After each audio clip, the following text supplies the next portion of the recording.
I learned my marriage was over on a Thursday afternoon, while my unborn daughter's heartbeat clicked steadily beside me and my husband appeared on the local news.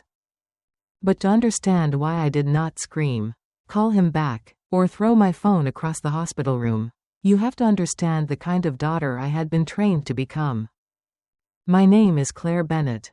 I was 34, 31 weeks pregnant, and a senior accounting manager for a logistics company in Miami. I was also a CPA, the person companies called when the numbers needed to stop flattering people and start telling the truth. At work, that skill earned me a salary, a title, and a locked office. In my family, it earned me another box of receipts. My earliest memory of being praised by my father had nothing to do with school. I was 11. Bennett Marine and Charter was hosting its annual summer party, and my mother had misplaced the seating plan for more than 100 guests. Dealers were coming, bankers were coming, 2 city commissioners were coming. The shrimp tower was already sweating in the July heat when my mother realized the place cards had been mixed together. My younger sister, Sloane, started crying because she thought our father would blame her. My mother sorted names at random. My father snapped at employees who had nothing to do with the problem. I sat on the floor and rebuilt the arrangement from memory. I knew which couples were quietly separating, which dealer had sued which supplier, and which customer could not sit beside which banker after too much bourbon. I finished before the first guests arrived. My father crouched beside me and rested one hand on my shoulder. "This," he said, "is why I can always count on you." He did not hug me. He did not ask whether the shouting had frightened me. He did not tell me he was proud. At 11, I did not know those were different things. I only knew his face softened because I had made myself useful. Usefulness became the first language in which I understood love. By 19, I was studying accounting and spending every January helping with Bennett Marine's year-end books. The company sold boats, managed 12 slips off the causeway, and ran charters for weddings, fishing weekends, and corporate outings. My father, Richard Bennett, called himself self-made. He had silver hair, a salesman's memory, and a handshake designed to make people feel they had already agreed to something. He paid me $5,000 a year as an outside accounting consultant. The work was worth several times that amount, but he called the check "something extra for yourself," as if professional compensation were a favor. Each year, the company bookkeeper sent me a prepared package, bank reconciliations, payroll summaries, fuel invoices, sales records, and a condensed charter report.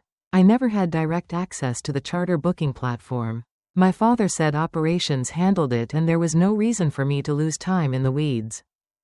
I believed him. Not because I was careless.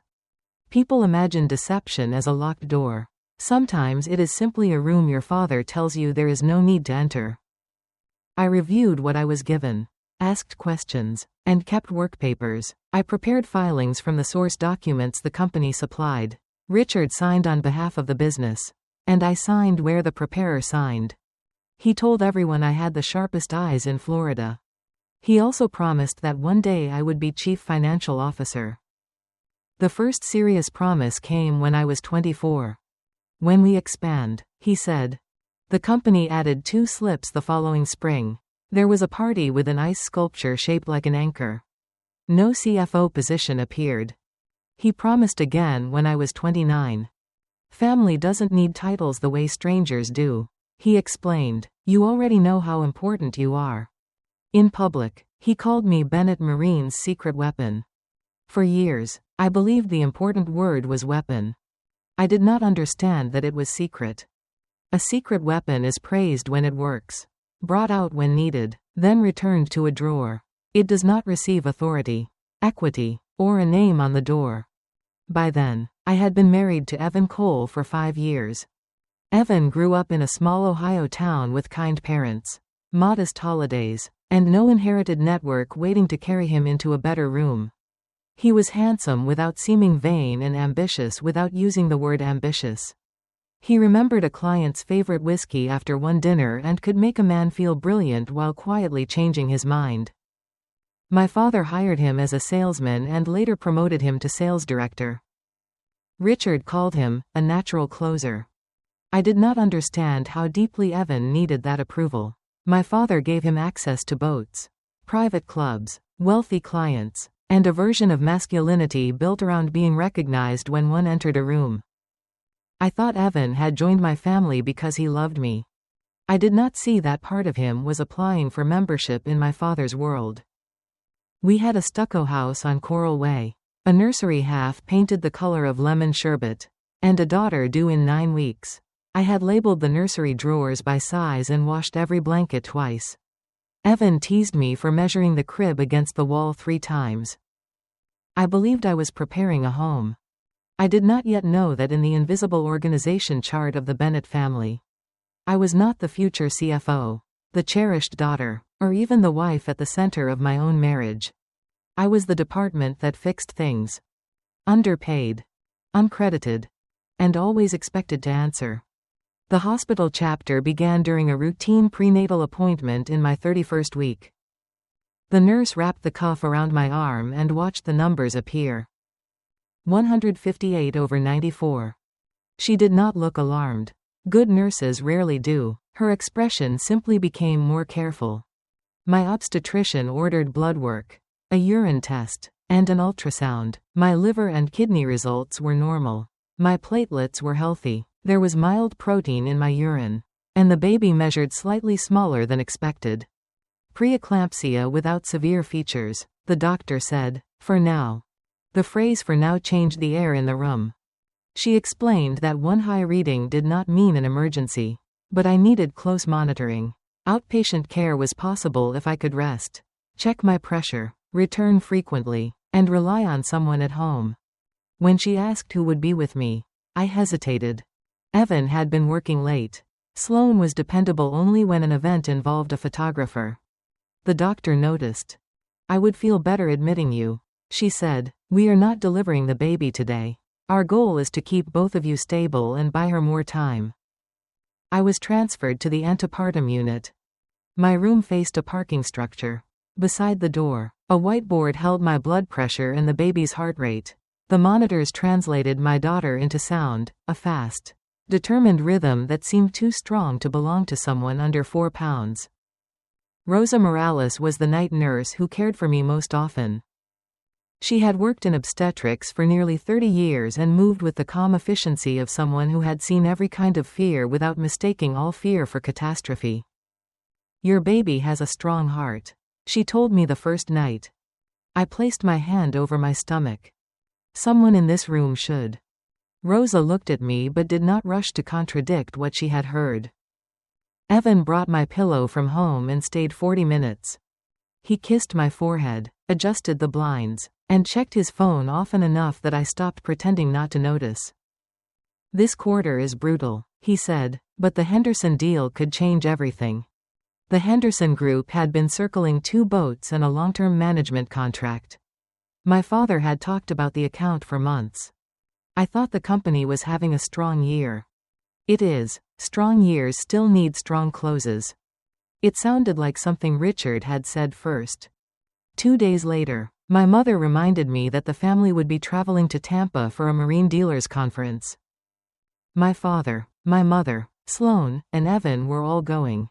4 nights, possibly 5. The Hendersons would be there, along with lenders, manufacturers, and distributors. Rest, my mother said. Grow, my granddaughter. We will be trapped in beige conference rooms eating rubber chicken. Sloan messaged about back-to-back marketing sessions. My father texted, big opportunity, good timing. Evan said he hated leaving but could not miss the meetings. I remember feeling grateful. That is the detail I would erase if memory worked like a spreadsheet. My entire family left town to lie to me, and I thanked them for handling business while I stayed in a monitored bed. The truth contained just enough business to make the lie comfortable. A new luxury liner called the Ocean Majesty was leaving Port Miami on its maiden voyage. The cruise line had invited marine dealers, charter operators, and selected clients on a week-long dealer incentive and relationship cruise. The Hendersons were attending. A manufacturer covered the basic cabins. Bennett Marine paid for upgraded rooms, private dinners, drinks, spa appointments, and shore excursions. My father called it client development. Evan called it access that could not be created in a conference room. My mother called it supporting the company. Sloan called it content. All they needed was for me to call it Tampa. Bennett Marine was also a small local sponsor of the departure event. A Miami station planned a midday segment about the new ship. Richard knew the cameras would be there. Richard always knew where the cameras were. I later learned that he moved the Henderson party closer to the boarding entrance when the reporter arrived. He adjusted his navy blazer, positioned Sloan where the Bennett Marine logo could be seen, and waved Evan into the group. My husband wore the pale blue linen shirt I had ironed before the appointment that sent me to the hospital. No one expected me to watch the noon news. Maybe they believed the lie because everyone around them had agreed to perform it. Or maybe they had spent so many years showing me only the documents they wanted reviewed that they forgot I still had eyes. It was Thursday. My lunch sat untouched beneath a plastic cover. The television was on low with closed captions. Rosa had just recorded my pressure and left. A reporter stood at Port Miami, speaking about the Ocean Majesty's first sailing. Behind her, passengers boarded beneath silver streamers. I barely looked up. Then the camera panned. My father entered the frame first, raising a champagne glass. My mother stood beside him, laughing with her face tilted toward the light. Sloan waved both hands. And then I saw Evan. He was smiling in the shirt I had ironed, his head thrown back at something my father had said. The caption beneath them read, "Local marine leaders welcome new luxury cruise." The shot lasted 4 seconds. 4 seconds was enough. My body understood before my mind could organize the evidence. The room did not change. The monitor kept counting my daughter's heartbeat. The reporter turned back toward the ship. But the life I had believed in had shifted slightly off its foundation. Not collapsed. Not yet. Just far enough for me to see the first dark line beneath it. For several seconds after the news segment ended, I did nothing. The television moved on to a commercial for tile flooring. My father's champagne glass disappeared. Evan's smile disappeared. The room returned to pale walls, plastic rails, and the steady electronic rhythm of my daughter's heart. My body had understood the betrayal before my mind had organized it. Then I reached for my phone. A credit card alert had arrived 6 days earlier. While I was being moved between tests, I had dismissed it without reading. Ocean Majesty Cruises. Final cabin balance. $3.750. It was not our shared card. It was mine. Evan had been an authorized user since our honeymoon. Back when giving someone access to your credit felt like a practical form of trust. The bank would not call the purchase theft merely because I had not approved it. But marriage was supposed to require more than what a credit card agreement permitted. I downloaded the statement, saved the authorization details, and took screenshots showing the merchant, date, and amount. Then I froze the card in the banking app. I did not call the cruise line. I did not dispute the charge. I did not post the news footage or ask the family group chat whether Tampa had recently acquired an ocean. I called my husband. Evan answered on the second ring. "Hey," he said warmly. "How are my girls?" Behind him, I heard music and the soft collision of glasses. "Where are you?" There was a pause. Not a long pause, a fraction of a second. But I worked in a profession built around the small spaces between a question and the answer someone had prepared. "At work," he said, calmly. I looked at the ceiling tile above my bed. There was a hairline crack running through one corner. Too thin to notice unless you knew where to look. "Then keep working," I said. I ended the call. 14 minutes later, a message appeared. "Evan, your card was declined. Did the bank text you?" I read it twice. "Claire, I'm working." 3 dots appeared, vanished, then appeared again. No reply came. Rosa entered to check my blood pressure. The first reading was 162/96. She waited 15 minutes and took it again. 154/92. High, but not persistently in the severe range. She looked from the monitor to my face. What happened? I need my laptop. That was all I said. Rosa did not tell me to calm down. She did not say stress was bad for the baby. As if stress were a switch women forgot to turn off. She brought me water and asked whether there was someone trustworthy who could go to my house. I called Carmen Diaz, my neighbor. Carmen was a middle school librarian who kept our spare key because she believed every neighborhood needed at least one person who could be counted on during hurricanes and plumbing emergencies. She arrived the next morning with my laptop, charger, reading glasses, and the gray cardigan I had forgotten to request. She placed everything on the rolling table. Do you need me to get anything else? Not yet. Her eyes rested on me for a moment. Then call when yet becomes now. She left without asking why my husband had not brought the laptop himself. That small mercy nearly undid me. I opened a blank spreadsheet and named it Household Actuals. Column A, what I had been told. Column B, what the records showed. Told, Evan was attending a conference in Tampa. Records, Ocean Majesty Cruises. $3.750. Told, Bennett Marine was having a strong quarter. Records, unknown. I began with accounts I had every legal right to review. In our joint checking account, 11 transfers had gone to Bennett Marine and Charter over 18 months. BMC Temporary Bridge. BMC Vendor Float. BMC Short Term. BMC Reimbursement Pending. The labels changed, the result did not. $28,400 had left our marriage and entered my father's company. None of it had returned. Each transfer had been authorized by Evan. I matched the dates against our household calendar. One transfer came the week we postponed replacing the leaking roof. Another came after Evan told me our savings had fallen because Miami had become more expensive. A third came the month I used my annual bonus to finish paying the obstetrician's deposit. The money had not disappeared. It had simply gone somewhere I had never agreed to send it. I called Maya Patel, a tax attorney I had known for nearly a decade. She listened without interrupting while I described the news footage, the cruise charge, and the transfers. Then she asked, "Have you accessed any company records since this happened?" "No." "Good. Don't confront anyone else. Don't search for hidden folders. Don't delete messages. Save what is already yours and make a timeline." "Do you think I'm in trouble?" "I think your marriage is one problem," she said. "Your professional name may be another. We handle the name first." The baby kicked beneath my hand. "What do I do now?" "You document exactly what you know, when you learned it, and where it came from. Knowledge does not make you guilty, Claire, but what you do after knowledge can change the story." I looked at the spreadsheet. For the first time in my life, the client was me. Maya had me build a formal timeline that afternoon. No interpretations, no accusations, no sentences beginning with "I felt." Date, time, source, fact, action taken. She said emotion belonged in therapy and evidence belonged in a file. Both mattered, but they performed different jobs.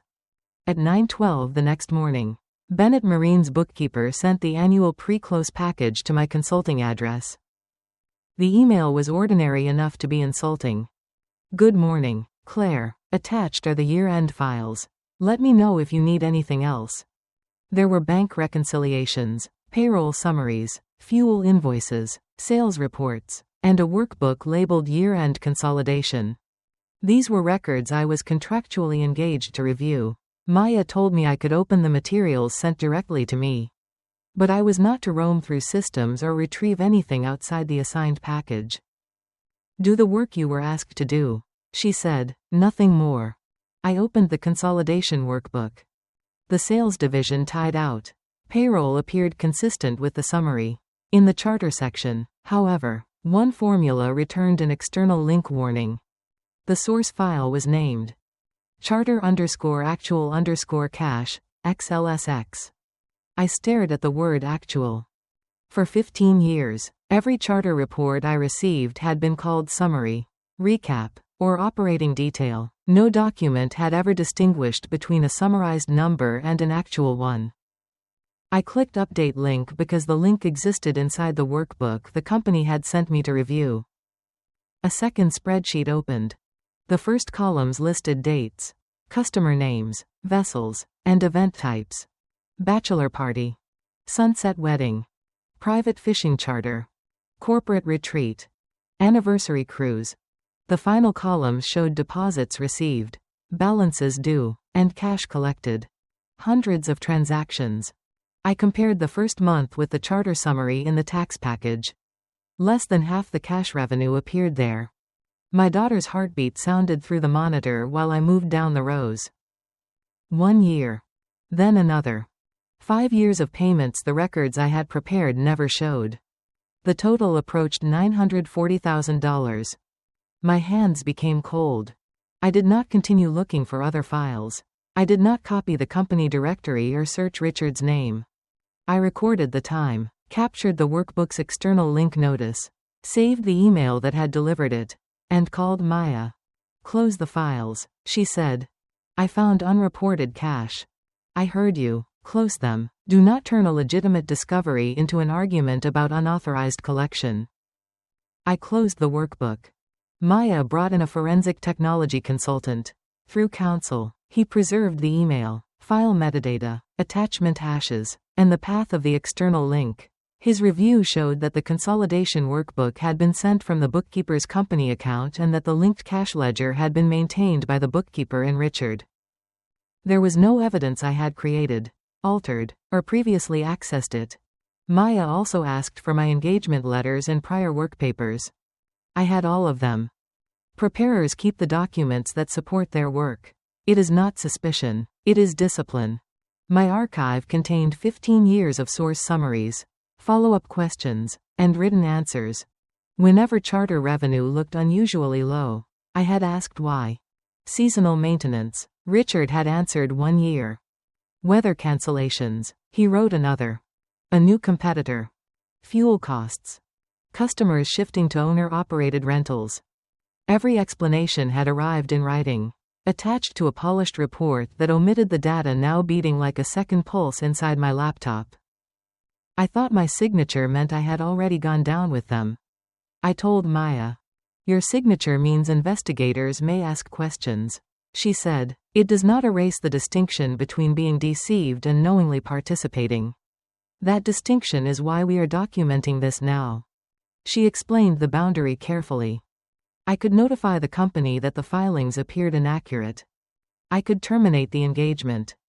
I could preserve evidence and disclose information through lawful channels after counsel reviewed it. I could not sign another return using figures I now knew were unreliable. I could not secretly rewrite the company's filings on my own authority. And I could not help Richard clean the records after learning what they concealed.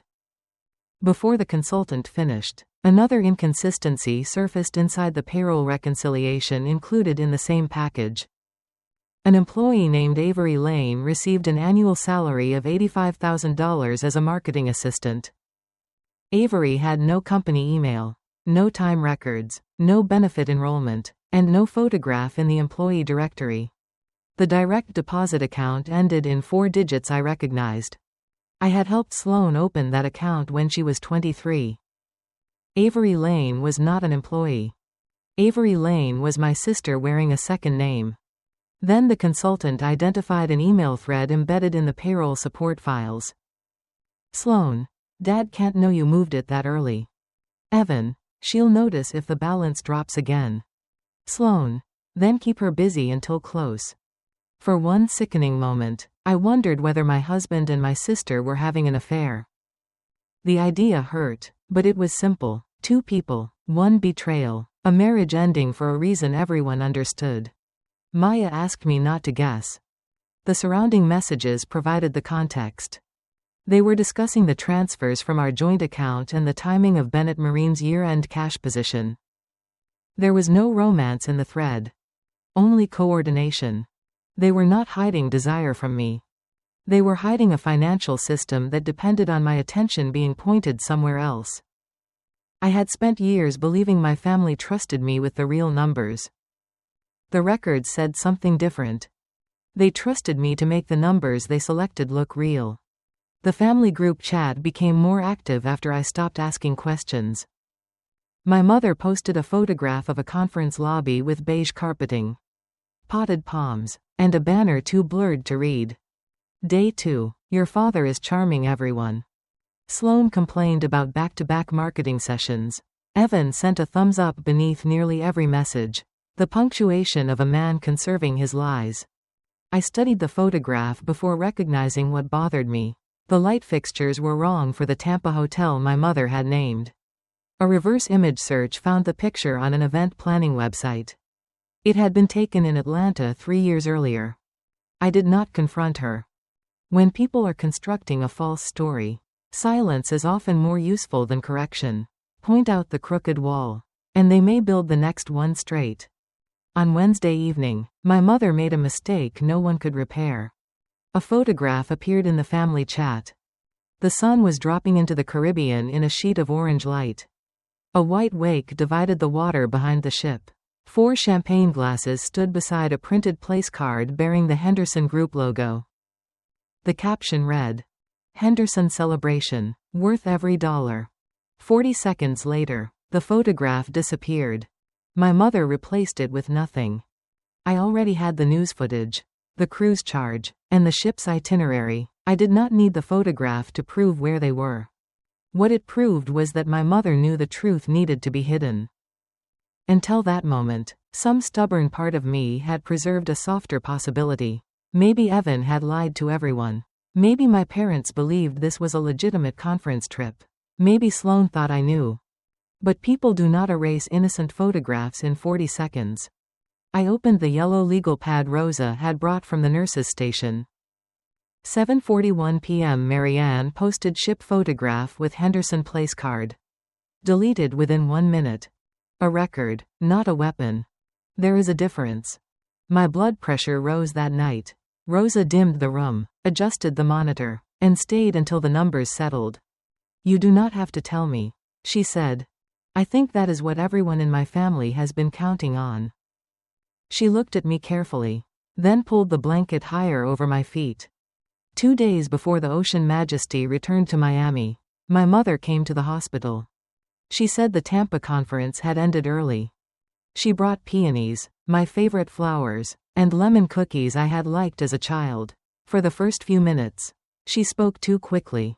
The hotel breakfast had been terrible. The conference rooms were freezing. The Henderson people were demanding. Her hands kept smoothing the blanket near my ankles, as if the fabric were the part of the room that needed fixing. I let her continue. One of the first lessons in auditing is that when people begin filling silence, do not rescue them from it. My mother looked at the fetal monitor. "Your father started again," she said. I waited. 12 years earlier, Bennett Marine had nearly run out of cash after an expansion. Richard had secretly borrowed against the family home and moved money from a personal credit line into the company. Marianne discovered the loan when a bank letter arrived while he was traveling. He said 1 good quarter would fix it. She told me. "What did you do?" "I signed the documents he needed." "And never told us. You and Sloan were young. I did not want you to be afraid." Then she told me the story Richard used whenever fear needed to become obedience. He had been 12 when a finance company repossessed his father's truck. 2 men hooked chains beneath it while Richard stood at the school bus stop holding his lunchbox. Every child on the bus watched the truck disappear. For the rest of his life, the sound of those chains followed him. He swore he would never look poor again, my mother said. Understanding moved through me with terrible clarity. My father had spent 50 years trying to silence that sound. He bought boats, watches, homes, and rooms full of people willing to admire him. Whenever the numbers failed, he used the people closest to him to keep the image standing. The wound explained him. It did not excuse him. "Why did you go on the cruise?" "The Hendersons were there. Your father said the company needed us to be seen." "And I did not?" Her eyes filled. "He said you were safe here." "Safe is not the same as cared for." She looked down. "I know." "No, you know now because I know." My mother began to cry. For most of my life, tears had been a summons. I would move closer, soften the language, and find a version of events the other person could survive. This time, I did not. I loved her. I also let her sit with what she had chosen. Before leaving, she stopped at the door. Your father loves you. I looked at the peonies. What did his love choose? She had no answer. After she left, Rosa came in to check the IV. That was your mother? Yes. Rosa straightened the water pitcher. Some people love us very much, she said. They just keep choosing their fear first. That night, I added one line to my timeline. Entire family had knowledge of the false Tampa story. For the first time, the sentence did not feel like an accusation. It felt like a door closing. The Ocean Majesty returned to Port Miami on the 14th. By then, the date had become a private marker. Rosa wrote it beneath the patient goal section of my whiteboard. Make it to the 14th. The doctors assumed I meant another medical milestone. That was partly true. I was waiting for 2 arrivals. A ship coming back to port. And the version of myself that would have to meet it. Evan entered my room shortly after 6 that evening. He carried a gift bag containing coconut candies sold in nearly every Caribbean port. His skin was evenly tanned. Sunscreen lingered at his collar. He kissed my forehead, asked about the baby, and began telling me about Tampa traffic. I listened until he reached a story about dinner with the Henderson team. Do you want to try again? I asked. Try what? I saw you on the noon news last Thursday. Pale blue shirt, boarding the Ocean Majesty. My father was standing on your left. His expression did not collapse. It reorganized. Evan was too experienced a salesman to deny something that specific. Okay, he said. Yes, it was a cruise. I waited. But it was business. Claire, the Hendersons were there. The manufacturer invited us. Your father thought it was the best place to close the deal. Then why tell me Tampa? You were already in the hospital. We did not want to add stress. You avoided stressing me by making me finance the trip? His jaw tightened. The company card was near its limit. My card had the deposits on it. The balance had to be paid before departure. And your father said Bennett Marine would reimburse you. He told you to use my card? He said it would all wash out. I thought of the transfers in our joint account. $28,400 has already washed out of our marriage and into his company. The color changed in Evan's face. He had not known how much I had found. Those were short-term bridges. None were repaid. The company has cash flow cycles. You know that. I know cash flow does not become marital consent because you add the word temporary. He leaned forward. This is your family's company. It is not our checking account.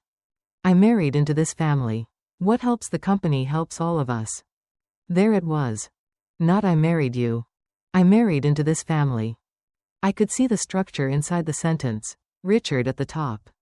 Sloane with the title. Evan climbing toward approval. My mother protecting the walls. And me somewhere beneath the visible floors. Supporting the weight without a name on the directory. Did you think using my card was stealing? I asked. His confusion was genuine. No, of course not. That was worse than a practiced lie. If Evan had known it was theft, there would have been a moral boundary he chose to cross. He had never recognized a boundary at all. In his world, my money became shared when someone needed it, while my permission remained optional. What about Sloane? What about her? Are you sleeping with my sister? He recoiled. What? No. I believed him. The emails had sounded intimate because secrets often do. But there had been no desire in them, only coordination. For a moment, I had almost hoped for an affair. An affair would have been smaller. 2 people lying for one private reason. This betrayal moved through payroll, bank accounts, tax records, and every relationship at the dinner table. What were you and Sloane keeping me busy from noticing? That is not what those messages meant. Then tell me. He began assembling an explanation. The transfer timing had been sensitive. Sloane feared Richard would be angry. Year-end close was stressful. Everyone knew I became focused in January. No one intended to deceive me. The details arrived smoothly, designed to sound true. I had watched Evan build stories for clients. I had admired the skill. Now I could see the machinery. He had not betrayed the Bennett family code by lying to me. He had followed it. The company sold appearances. Someone outside the frame always paid the invoice. This time, that person was me. Evan moved closer and took my hand. "You are exhausted," he said softly. "You have been staring at numbers while your blood pressure is unstable. Let me and your father handle the financial side until the baby comes." His tenderness was real. So was the condescension beneath it. He was soothing the account he had been drawing from. That was the moment my marriage ended. Not on television. Not when he said he was at work. It ended when he looked at the woman whose consent he had erased and suggested exhaustion was the reason she could finally see it. I withdrew my hand. "Go home, Evan. Claire, please. Tomorrow, my attorney will contact you about the accounts." For the first time, he looked afraid. "Attorney? We can solve this without outsiders." Everyone inside already agreed to lie. "Do not make a permanent decision while you are angry." I am not angry. Anger would have been warmer. What I felt was the cold clarity that arrives when the last disputed number reconciles. Evan looked toward my stomach. "I love you." I believed that too. But love that never altered his choices was only a feeling he experienced. It was not a place where I was safe. He left the coconut candies on the table and walked out. Then I called Maya. "The marriage is over," I said. She was quiet for a moment. "Tomorrow, we separate the marriage problem from the professional one." I looked at the fetal monitor. The heartbeat continued, fast and steady. For the first time, when I thought about what came next, I did not think I thought we. Maya called the next morning with another attorney on the line. "Elena Ruiz handles family law," she said. "I handle the tax and professional side. Neither of us is going to pretend one person should do both." Elena's voice was brisk without being cold.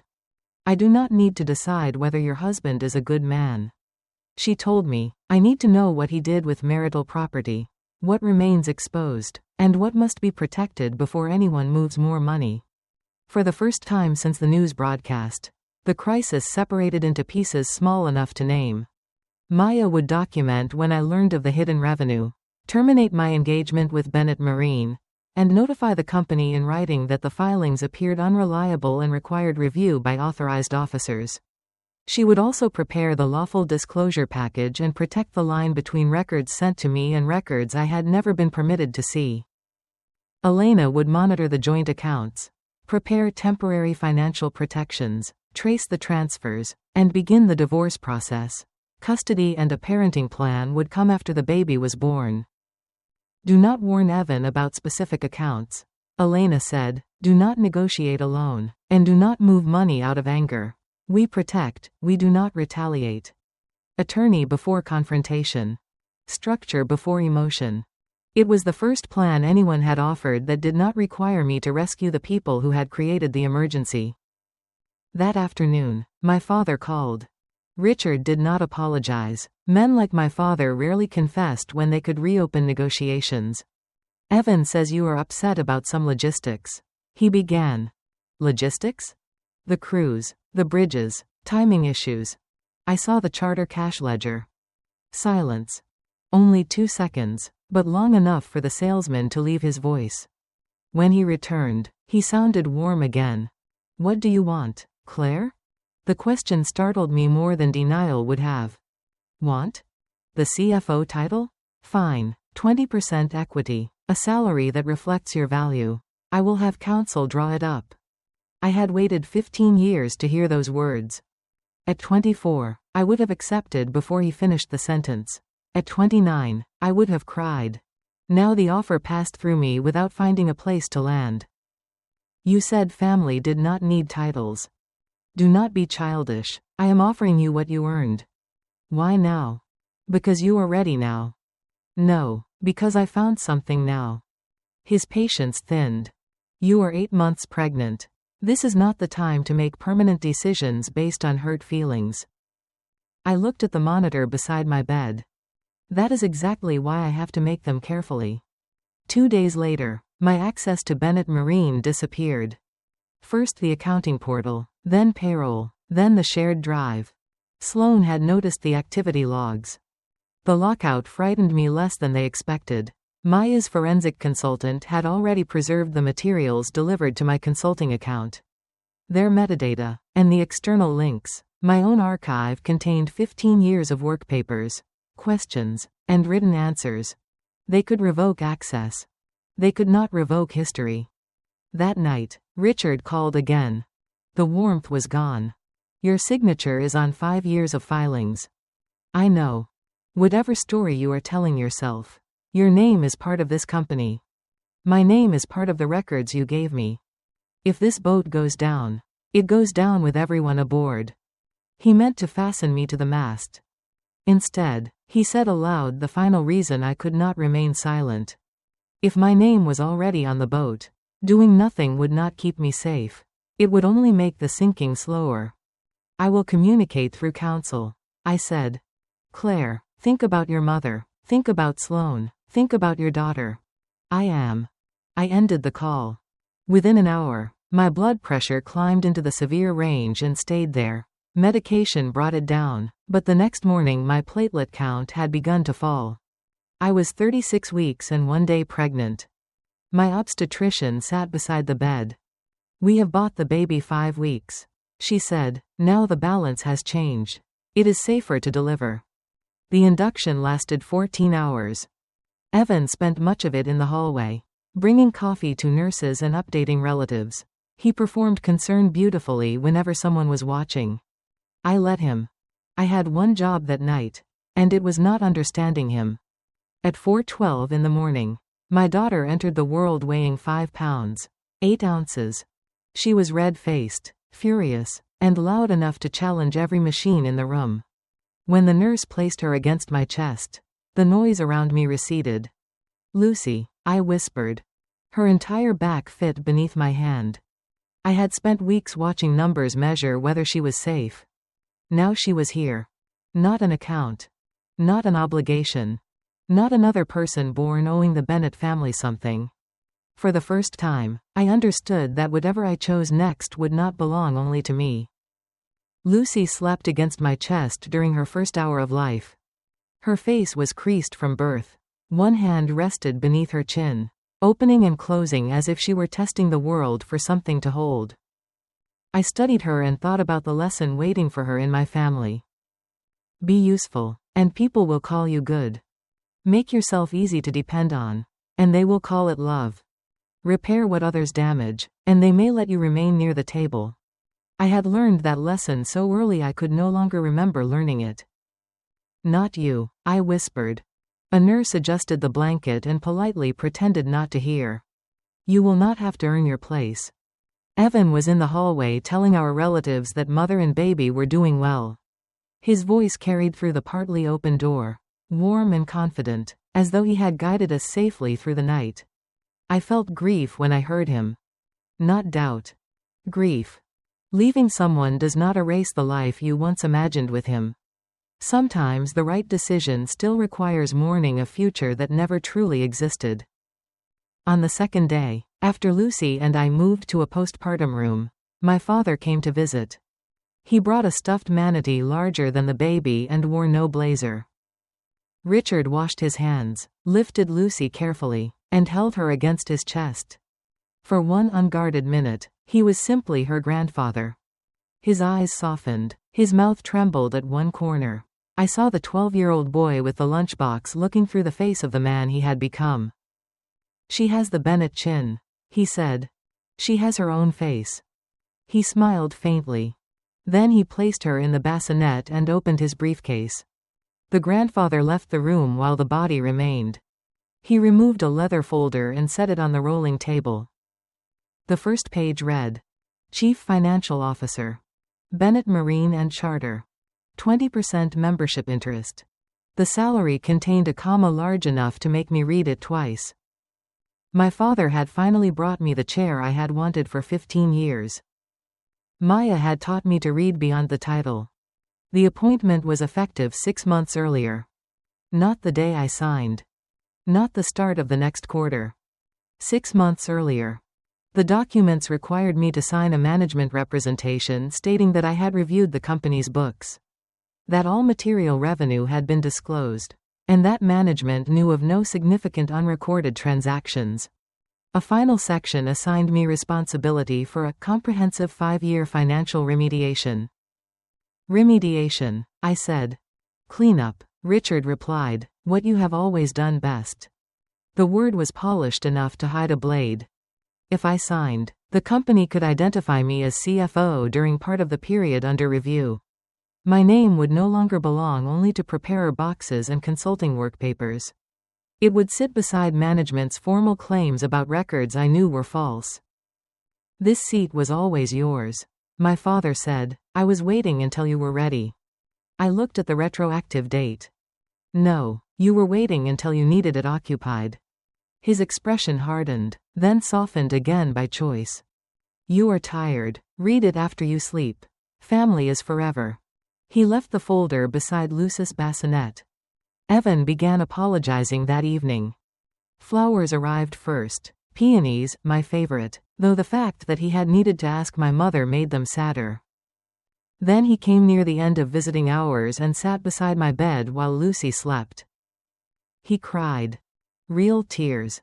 He said Richard had built a world that made every compromise feel temporary. He said he had wanted my father's approval so badly that he stopped noticing what each step cost. He believed the Henderson deal would stabilize the company and that the money would come back. I got swept up, he said. I believed that too. People use the phrase as though being swept up removes responsibility. But currents do not choose where we place our feet before the water rises. I love you, he said. I know. He looked relieved, as though love were the disputed fact. But when you had to choose, you kept choosing the place my father offered you. Evan lowered his head. For a moment, I remembered him painting the nursery wall, one hand yellow with paint. A tired part of me reached toward the word maybe. Maybe becoming a father would change him. The next morning, Elena sent me a transaction alert. Date: day of Lucy's birth. Amount: $9. Memo: attorney retainer. While I was in labor, Evan had transferred $9,000 from our joint account to secure his own lawyer. He had brought coffee to the nurses. He had cried beside my bed. And he had already paid to protect himself with money that belonged to both of us. The tears were real. So was the transfer. Sincerity of feeling does not guarantee integrity of action. I texted Elena one word. Proceed. Rosa visited before the end of her shift. She admired Lucy, checked my water pitcher from habit, and noticed the leather folder. In 30 years on antepartum, she said, I have heard women say the same thing from 100 beds. The baby will change him. The grandchild will change them. She adjusted Lucy's blanket. Babies do not change people, Claire. Babies reveal them. At the door, she paused. Whatever is inside that folder, you already know what it costs. The question is whether your daughter should have to pay it too. Then she left. I sat between the contract and the bassinet, listening to Lucy breathe. For the first time, the choice was no longer about what I could endure. It was about what I was willing to teach. On the 5th night after Lucy was born, the postpartum floor settled into the strange quiet hospitals have after midnight. Not silence. There were still wheels in the hallway, monitors chiming behind closed doors, and nurses speaking softly at the station. But the world had narrowed enough that I could hear Lucy breathing against my chest. Richard's leather folder sat on the rolling table. My laptop was beside it. I had spent my entire adult life making decisions by separating emotion from evidence. So I opened a blank document and created 2 columns. Not because motherhood had suddenly turned my life into a spreadsheet. Because sometimes naming the cost of a choice is the only way to stop fear from disguising itself as uncertainty. At the top of the first column, I typed, sign. If I signed, I became CFO of Bennett Marine. 20% ownership. A salary larger than any my father had ever attached to my name. Lucy would have grandparents at birthdays, Christmas dinners at the house in Coral Gables, summers near the marina, and a family history that still looked intact from the outside. My mother would not have to choose between her husband and her daughter. Sloane could keep her job. Evan could tell himself we had survived a terrible misunderstanding. And I would finally sit in the chair I had wanted since my 20s. Then I listed the cost. A retroactive appointment. A management representation I could not honestly sign. Responsibility for remediating records I now knew had been manipulated. My name placed between the company and the consequences of decisions I had never been allowed to make. And Lucy, eventually old enough to watch.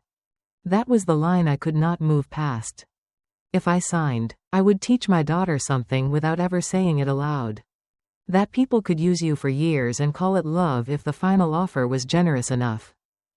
That a title could repair exploitation. That belonging was something powerful people could withdraw until you agreed to become useful again. I looked at Lucy. Then I opened the second column. Do not sign. The list was shorter. And harder. I could lose my parents. My sister.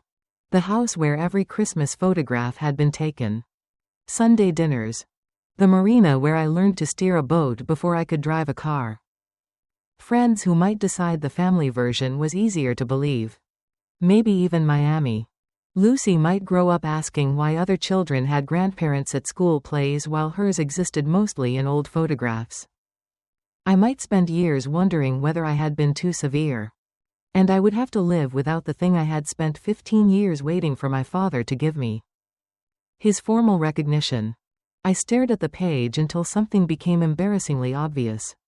Column A was not a new life. It was my old life with a salary. The company would pay me more, but I would still be doing what I had always done, cleaning up what other people broke and accepting responsibility in exchange for proximity to love. For years, I thought my deepest wound was that Richard would not give me the chair. That night, I understood the chair had power only because I still needed him to offer it. Lucy moved in her sleep. I touched one finger to her fist. What happens if I stop fixing everything? I whispered. She did not answer. That was the mercy of newborns. They do not need you to have an identity before they love you. The next morning, I called Maya and Elena. I'm not signing. Neither congratulated me. I appreciated that. This was not a game I had won. It was a life I was choosing at considerable cost. Maya reviewed the professional steps one more time. Her package included my documented timeline, the records preserved through counsel, the Form 211 whistleblower submission, a formal notice terminating my accounting engagement, and written notification to Bennett Marine that information had come to my attention indicating prior filings required review and possible correction by authorized company officers. We are not filing amended company returns for them, she reminded me. That remains their responsibility. I understand. The moment the whistleblower submission is transmitted, you cannot call your father and make it disappear. I understand that too. Elena had prepared the divorce petition and temporary financial requests. She also reminded me that Lucy's future custody arrangements would be handled separately and carefully. Not used as leverage in the financial dispute. One problem at a time, she said. One problem at a time. It was such an ordinary sentence. My family had spent years turning every problem into the same question. Are you loyal to us or not? My lawyers kept returning the questions to their proper names. Tax. Marriage. Property. Safety. Parenting. Choice. I texted my father. Tomorrow, 4 p.m. room 412. I'll give you my answer. Then I told the charge nurse he was coming. Maya knew the time. Elena knew the time. Hospital security was notified that an emotionally difficult family meeting would occur in a postpartum room. No one expected violence, but I no longer believed being alone with someone was proof that I was brave. I had confused endurance with strength for too many years already. The next afternoon, I arranged the room. The leather folder on the left. My laptop on the right. The submission ready but not sent. Lucis bassinet between them. Past. Truth. Future. At exactly 4 o'clock, there were 2 firm knocks at the door. Richard Bennett had never been late to a closing. "Come in," I said. And my father walked into the last negotiation of my old life. My father went to Lucy first. Of course he did. Richard Bennett had spent 40 years learning which thing in a room mattered most to the person across from him. But when he looked down at my daughter, something happened that I do not think was strategy. His face softened. "She has the Bennett chin," he said. "She has Lucis' chin." A faint smile crossed his mouth. For perhaps a minute, he was simply a grandfather. I let him have the minute. Compassion is not the same as surrender. Then he sat beside the rolling table and placed one hand over the leather folder. The businessman returned. "Family is a boat," he said. I almost smiled. He had used the metaphor my entire childhood.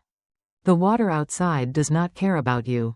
Banks do not care. Government does not care. Customers do not care. Weather certainly does not care. He tapped the folder. But inside the boat, we keep one another dry. I said nothing. We do not cut holes in our own hull because we are angry with the captain. There it was. Even now, he was the captain. I wondered whether he had ever imagined a family in which no one needed to be one. He told me about his father's truck again. He was 12. The finance company arrived while he waited for the school bus. Chains under the axle. Metal scraping pavement. Children watching through bus windows while the truck disappeared down the road. I built everything after that so no one in my family would ever hear that sound again. I believed him. That was what made the story sad instead of simple. My father had built a life around protecting a frightened 12-year-old boy. The problem was that everyone else had been required to live inside the shelter with him. "Sign the papers," he said. "Take your seat. Fix what needs fixing. The company survives. Your marriage has a chance. Your mother gets her family back. Lucy grows up knowing where she belongs." For 2 seconds, the offer sounded like rest. Then I looked at the effective date. Why does my CFO appointment begin 6 months ago? Richard glanced at the document. Administrative continuity. I wasn't CFO 6 months ago. You were already doing the work. No, I was an outside consultant with limited access. He shifted slightly. I asked the second question. Who is Avery Lane? His expression barely changed. Sloan contributes more than you think. That was not my question. He looked toward Lucis bassinet. I noticed it. A salesman checking whether the witness was old enough to understand. My third question was the one that mattered. If I sign this representation and take responsibility for 5 years of remediation, and an investigator asks why revenue disappeared, whose name answers first? He leaned back. Everyone's. Yours? Silence. Sloane's? Nothing. Evans? His jaw tightened. Or mine? The room became very still. For 15 years, I had wanted the chair because I thought it proved my father finally trusted me with power. Now I could see what he needed the chair to do. Not reward me. Contain the blast. Richard looked at me differently then. Not as his daughter. As a problem whose price had changed. Your signature is already on 5 years of work, he said quietly. Yes. You think handing files to the government makes you separate from this? No. We either sail together or sink together. I put one hand on Lucis bassinet rail. Do you know what I finally understood? He waited. You always wanted my numbers. You never wanted my name. That is ridiculous. My work stayed inside the company. My title stayed outside it. When things were good, I was your secret weapon. Now that the records are dangerous, suddenly my name belongs on the door. I pushed the leather folder toward him. The chair was never being saved for me. He did not answer. It was being saved for the fire. Claire. Everyone in this family kept saying they were working. Tampa, the cruise, client development, big quarter. My voice remained calm. I was the one actually doing the work. And somehow I was also the one expected to pay for it. His face hardened. Do not destroy this family over money. This stopped being about money the moment everyone agreed I did not deserve the truth. I turned the laptop toward him. The Form 211 submission page was open. Behind it sat the letters Maya would send to Bennett Marine documenting my withdrawal and notifying the company that its prior filings required review. Richard stared at the screen. Once you do that, there is no coming back. I know. Your mother will never recover from this. That is not mine to fix. Sloane could lose everything. That is not mine to hide. Think about Lucy.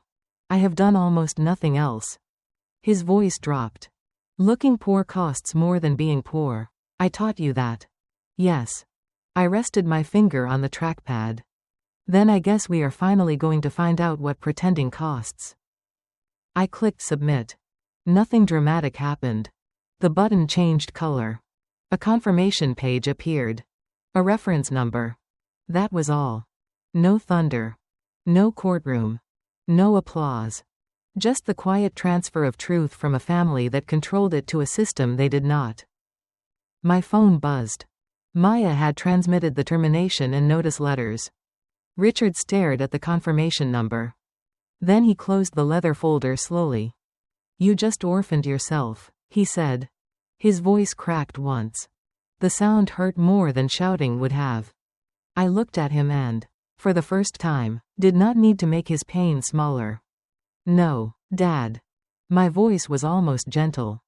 I just stopped making payments. He left without taking the folder. An hour later, an orderly asked whether it was trash. Yes, I said. That evening, with Lucy asleep against my left arm, I opened the documents Elena had prepared. I signed the divorce petition. My name. The date. Done. 2 signatures in one day. One told the government that my professional name would no longer protect someone else's false records. The other told the court that my private life would no longer protect someone else's choices.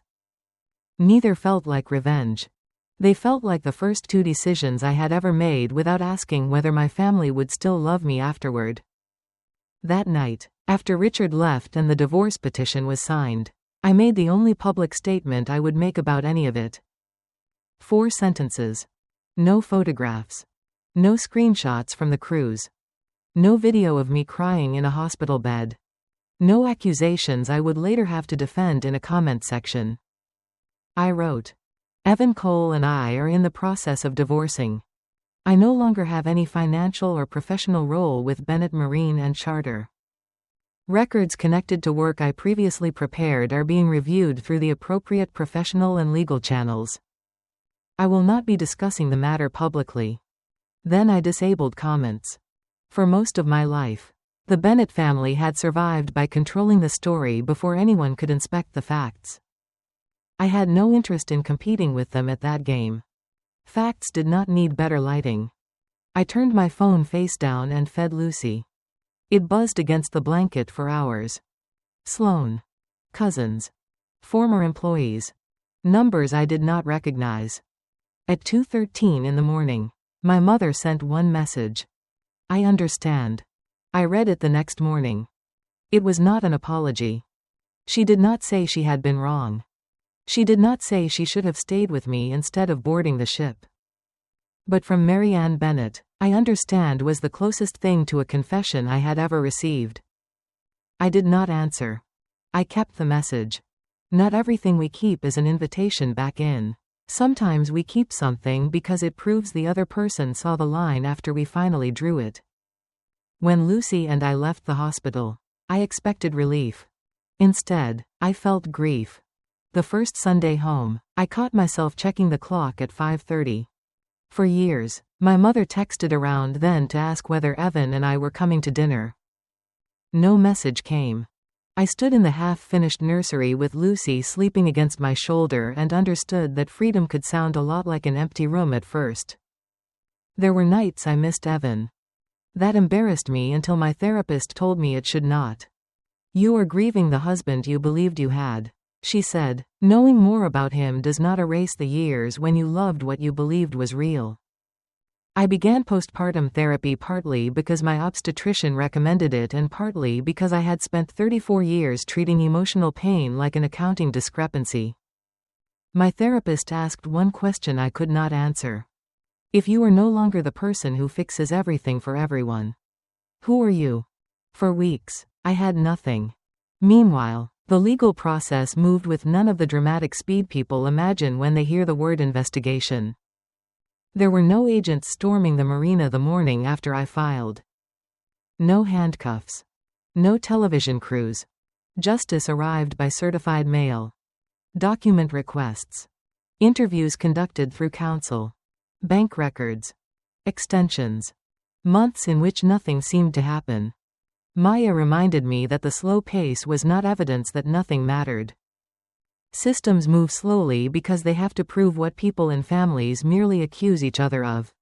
She said. 14 months after my submission, Bennett Marine received the first major proposed adjustments. The $940 in unreported charter cash was not the entire problem. It was simply the first layer I had happened to see. Investigators identified a second merchant account used for charter deposits, payroll tax issues, personal expenses recorded as business costs, payments connected to non-existent employees, and revenue shifted between reporting periods. The exact final numbers changed as records were reconstructed. What did not change was the direction. Bennett Marine owed far more than Richard could explain away as bookkeeping errors. Then another structure began to fail. The bank reviewed the company's credit agreements. The hidden obligations and inaccurate financial information triggered covenant problems. Credit tightened. Vendors shortened payment terms. Insurance became more expensive and, for portions of the fleet, harder to renew. A business built around looking liquid discovered that appearance could not pay a fuel supplier. Richard fought. Of course he fought. He hired counsel, challenged classifications, blamed bookkeepers, blamed market conditions, and eventually blamed me. At the marina, he told people his daughter had destroyed the company because of a marital dispute. For a while, some believed him. Family stories are easier to repeat than financial records. But public filings and creditor actions have a patience gossip does not. By the third year, most of the fleet had been sold to satisfy debt and tax obligations. Bennett Marine and Charter ceased operating. My parents sold the Coral Gables house and moved into a 2-bedroom condo near the causeway. When I heard, I cried in my kitchen. Not because I regretted what I had done. Because the house was still where my mother had measured our heights against a pantry door. The fact that consequences were deserved did not make every memory inside them disposable. The divorce was quieter. Elena traced $37.400 in disputed marital funds, the $28.400 transferred to Bennett Marine, and the $9 Evan moved for his legal retainer while I was in labor. In the property division, the court accounted for half of that amount, $18.700, against Evan's share. Separately, he was required to reimburse the $3.750 charged to my personal card. He seemed genuinely shocked. I was not. Ledgers run both ways, even when people are accustomed to reading only the side that benefits them. The whistleblower process itself remained unresolved. Maya warned me from the beginning that it could take years and might never result in an award. By then, I no longer cared. I had not filed to become richer. I had filed because there had to be one place where the truth did not depend on whether Richard Bennett could charm the person hearing it. And once I understood that, justice looked different to me. Not like revenge. Not like thunder. More like a record that remained true after everyone stopped talking. Luce's parenting plan was the part of the divorce I feared most. I had no desire to punish Evan through our daughter. I also had no intention of confusing his love for her with proof that he would become reliable. Elena kept those distinctions clear. The court is not deciding who failed as a spouse. She told me, it is deciding what arrangement serves Lucy. The final plan gave Evan meaningful opportunities to be her father. Regular video calls. Scheduled visits. Holiday time. Longer periods as she grew older. On paper, he had far more access than the 2 visits a year that eventually became our reality. The court did not reduce his time to twice a year. Evan did that himself. At first there was always a reason. A new job. A sales conference. A flight he booked too late.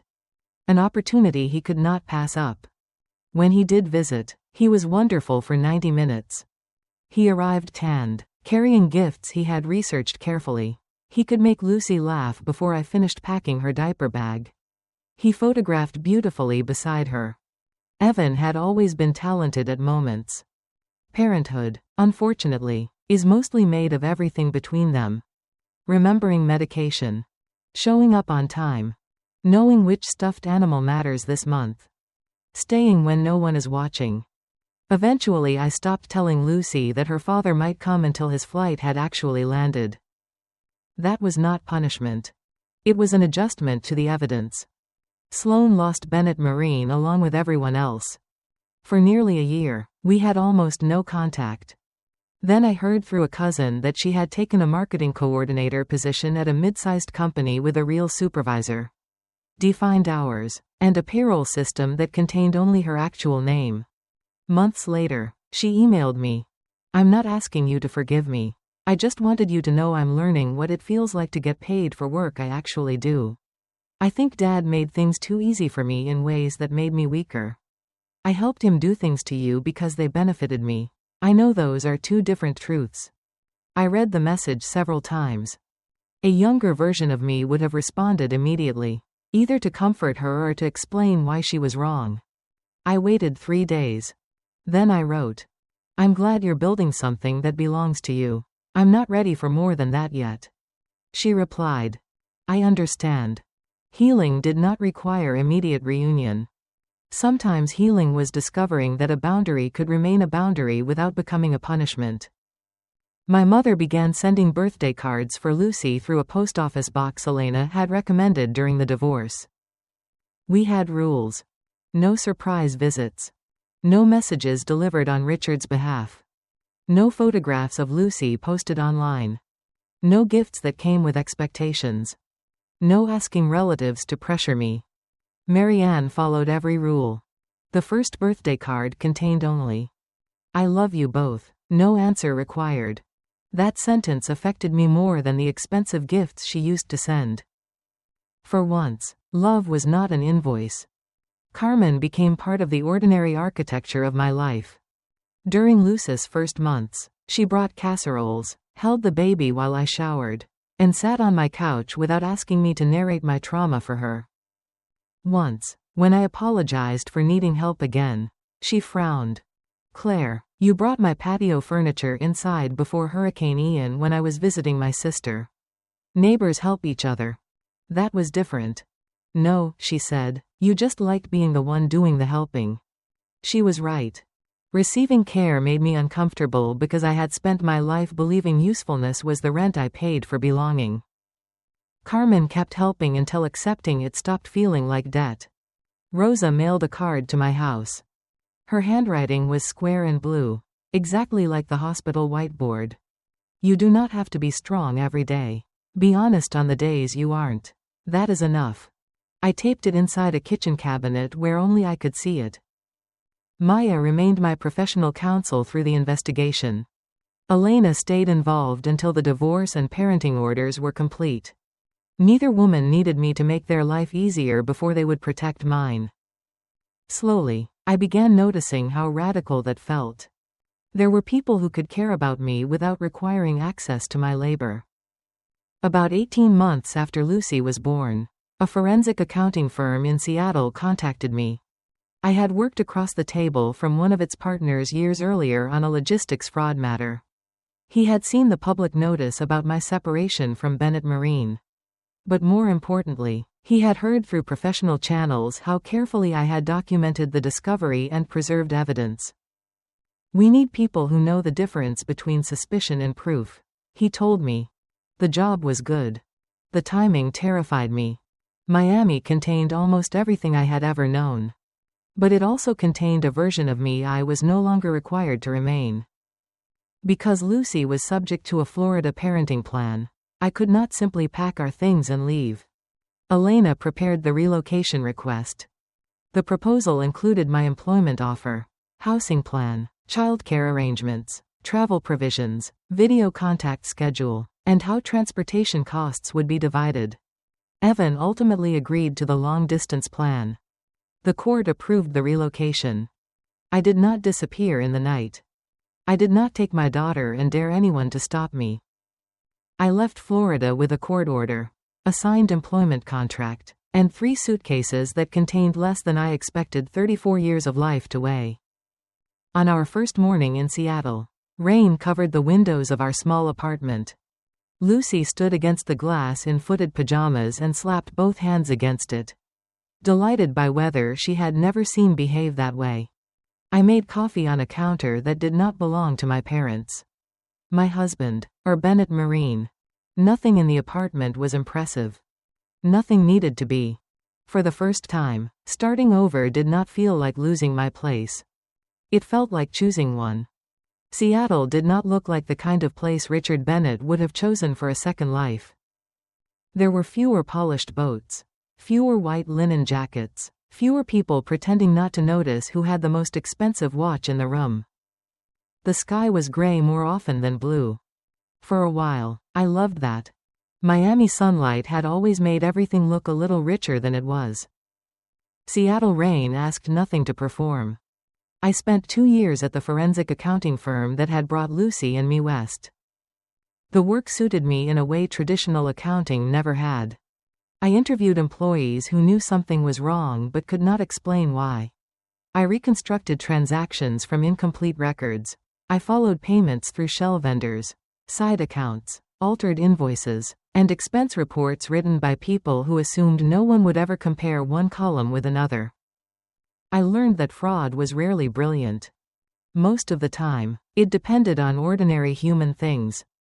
Fear, loyalty, embarrassment.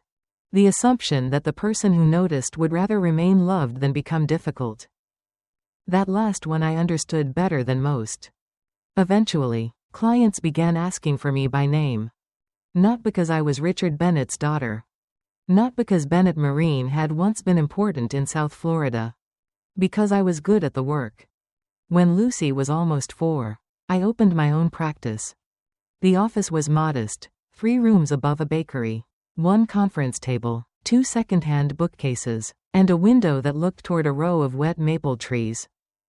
On the morning the lettering went onto the glass, I stood outside holding coffee while Lucy pressed both palms against the window from inside. Gold letters appeared one at a time. Bennett Forensic Accounting. A colleague once asked why I had kept the name. After everything that happened, she assumed I would want to become Claire Cole again, or choose something else entirely. But Cole had belonged to a marriage I had left. And Bennett had belonged to me before my father turned it into a company logo. For years, I thought names worked the way power did in my family. Richard owned Bennett. Everyone else borrowed it. His name was on the marina sign, the boats, the charity tables, the sponsorship banners. If Bennett Marine succeeded, the name proved he had escaped the boy at the bus stop. If Bennett Marine failed, everyone carrying the name was expected to help protect it. I no longer accepted that arrangement. My father did not invent my name. He only taught me how dangerous it could become when someone else decided what it required from me. I did not give Bennett back. I reclaimed it. The federal whistleblower matter was still unresolved. Maya warned me that such claims could remain open for years. There might eventually be an award. There might not. If money ever came, I decided most of it would go into Lucy's education and long-term savings. But I stopped checking for updates with any urgency. I had not told the truth because I wanted the government to reward me. I told it because I needed one place in my life where facts did not depend on whether the person hearing them loved my father. Richard never called me again. For years, I imagined what I would say if he did. Some versions were angry. Some were generous. Some ended with reconciliation. Eventually, I stopped rehearsing. My mother continued sending cards according to the boundaries we had established. Sloan and I exchanged occasional emails. Nothing dramatic. A birthday. A promotion. A photograph of a terrible cake she baked herself. Evan moved from one sales opportunity to another. Our conversations became mostly logistical. I did not hate any of them every day. That surprised me. At first, I thought healing would mean reaching some final verdict in which everyone had a permanent role. Villain. Victim. Coward. Betrayer. But hatred, I discovered, could become another form of employment. It still required me to report for duty every morning. So I stopped. I remembered my father teaching me to steer a boat when I was 9. His hand covering mine on the wheel. I remembered him holding Lucy in the hospital. I remembered the lunchbox and the repossessed truck. Sometimes I grieved the man Richard might have become if he had learned that humiliation could be survived instead of hidden. Understanding him did not make him innocent. It simply meant I did not have to become hard in order to remain free. Most Saturday mornings, Lucy and I walked around Green Lake. She loved ducks. At 4, she was terrible at counting them. 8, she announced one morning. There were 5. One disappeared behind a patch of reeds and came out again. 9. That might be the same duck. She considered this seriously.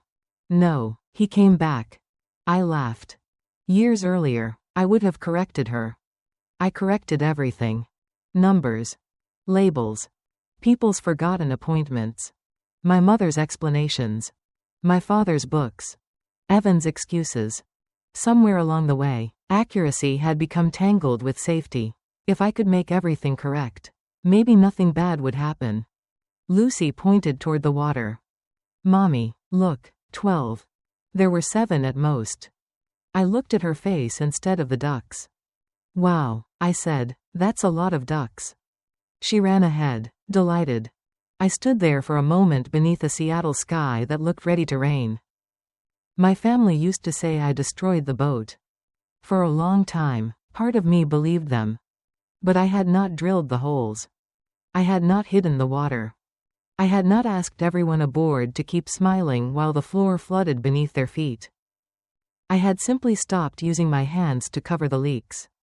That distinction changed my life. I could not save Bennett Marine. I could not save my marriage. I could not save Richard from the fear he had obeyed for 50 years. And I could not give Lucy a childhood untouched by disappointment. What I could give her was something I had never received. The certainty that her place beside me did not depend on performance. She did not have to be useful. She did not have to be easy. She did not have to fix adults who refused to fix themselves. She could make mistakes. Count ducks twice. Change her mind. Need help. And still belong. One Monday morning, I unlocked the office while Lucy waited beside me with her backpack. Sunlight caught the lettering on the glass. Bennett Forensic Accounting. For most of my life, my numbers had belonged to other people. My father used them. My husband spent them. My family hid behind them. Now the numbers and the name were finally in the same place. On my door. Under my responsibility. By my choice. I used to think freedom would feel like winning. It did not. It felt much quieter than that. It felt like no longer waiting for someone to tell me I had earned my place. I turned the key. Opened the door. And went inside.